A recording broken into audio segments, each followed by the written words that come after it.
ఇది కలికాలం అని పెద్దలు అంటుంటారు కదా, కానీ కల్తీ కాలం అనడం కరెక్ట్ అనుకుంటా.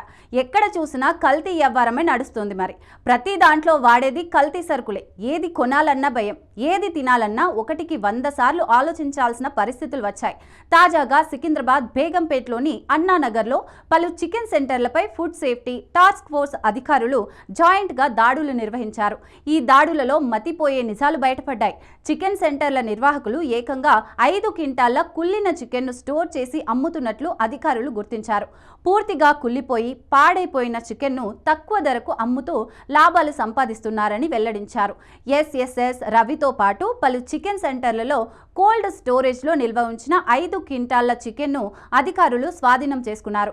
2-3 నెలల పాటు నిల్వ ఉంచిన చికెన్ను అతి తక్కువ ధరలకే సమీపంలోని లిక్కర్ షాపులు, బార్లకు విక్రయిస్తున్నట్లు అధికారులు గుర్తించారు.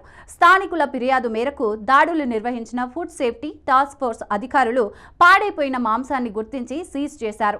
రాష్ట్రంలో ఇప్పటికే బర్డ్ ఫ్లూ భయాలున్న నేపథ్యంలో కుళ్ళిన చికెన్ విక్రయించి ప్రజారోగ్యాన్ని పాడు చేస్తున్న ఇలాంటి దుకాణాలపై కఠిన చర్యలు తీసుకోవాలని స్థానికులు కోరుతున్నారు.